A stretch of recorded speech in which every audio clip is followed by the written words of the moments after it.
Então agora vamos falar sobre as árvores de jogos, né? Uma vez que a gente conseguiu formalizar o nosso problema, agora a gente pode pensar em encontrar uma solução para um jogo utilizando o mesmo conceito de árvore de busca que a gente fez nos cenários anteriores, né?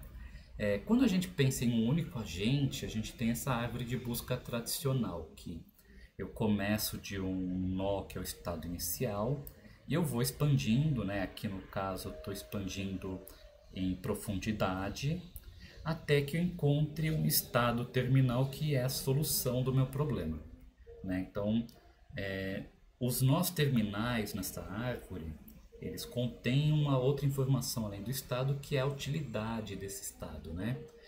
Que ele fala, olha, chegou no final da sua busca, essa é a sua pontuação. Quando a gente fala em jogos competitivos, a gente tem a gente passa a ter uma outra árvore chamada Minimax, em que cada nível da árvore ela pode ser um nível de max ou um nível de min. E eles são intercalados, são alternados, né? Então, se o primeiro nível é max, o próximo é min, o outro é max e assim por diante. O nível max, as ramificações max, elas sempre representam o primeiro jogador, o que começa a partida. E o objetivo dele é tentar executar ações que maximizam a sua utilidade esperada. Enquanto o min, que representa o segundo jogador, lembra que a gente está trabalhando com jogos de dois jogadores, né? Ele tem o objetivo de executar as ações que minimizam a utilidade do jogador 1. Né? Por que a gente tem essa diferença entre um e outro? É porque a gente está assumindo que o primeiro jogador, quem começa a partida, tem uma vantagem natural. Né? E por ter uma vantagem natural, o que ele quer? Eu quero encontrar as ações e induzir o outro jogador a seguir por uma ramificação que maximize o total dos meus pontos. E o segundo jogador, que já tem uma desvantagem porque o jogador 1 já fez uma jogada, quando ele começou a jogar, ele vai ter que jogar mais na defensiva e falar, olha, bom, ele está me levando para as ramificações que aumentam a pontuação dele. Eu vou caminhar, eu vou seguir por aquelas ramificações que na verdade reduzem a pontuação dele, para tentar encontrar um equilíbrio, né?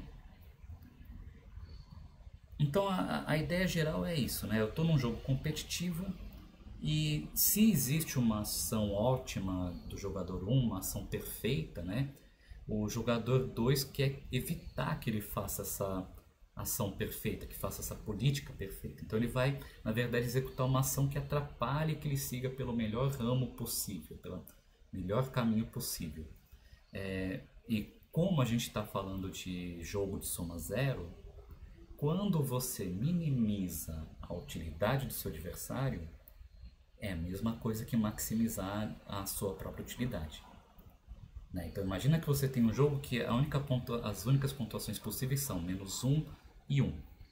Né? Então se o jogador 1 ele for competente em maximizar a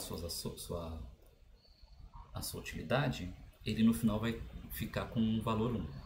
Se o jogador 2 for mais competente ainda e conseguir minimizar a utilidade do jogador 1, isso faz com que o jogador 1 fique com -1 e por ser um jogo de soma zero, o jogador 2 fica com +1.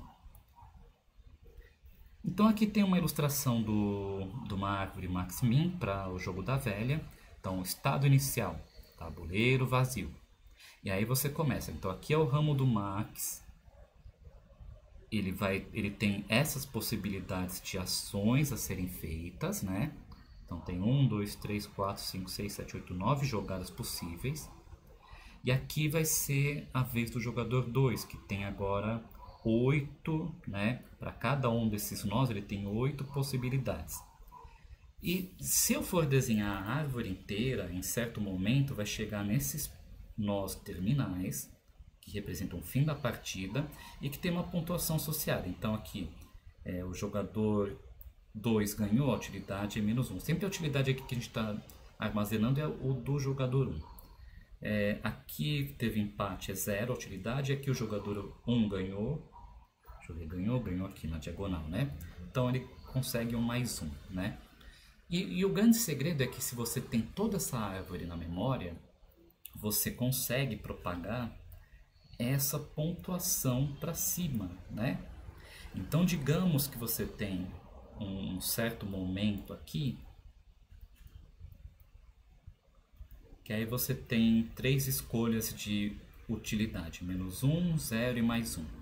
Então você tem 3 ações possíveis a partir desse nó, né, que uma delas leva para o -1, uma para o 0 e outra para o mais 1.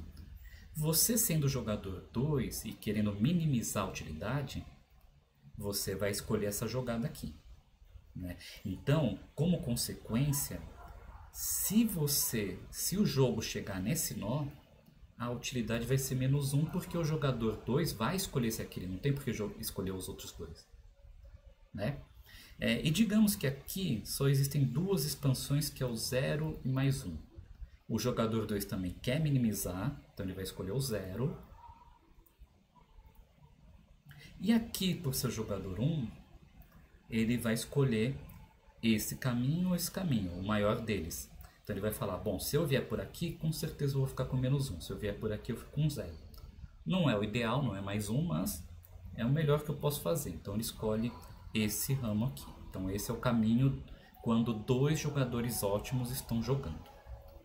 Então pronto. Então com essa intuição a gente pode falar agora do algoritmo de busca minimax, que eu vou dar em pseudocódigo para a gente depois explorar nas aulas síncronas.